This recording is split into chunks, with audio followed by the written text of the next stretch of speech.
واذكر أخا عاد إذ أنذر قومه بالأحقاف وقد خلت النذر من بين يديه ومن خلفه ألا تعبدوا إلا الله إني أخاف عليكم عذاب يوم عظيم قالوا أجئتنا لتأفكنا عن آلهتنا فأتنا بما تعدنا إن كنت من الصادقين قال إنما العلم عند الله وأبلغكم ما أرسلت به ولكني أراكم قوما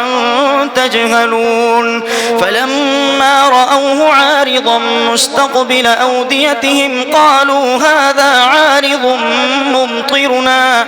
بل هو ما استعجلتم به ريح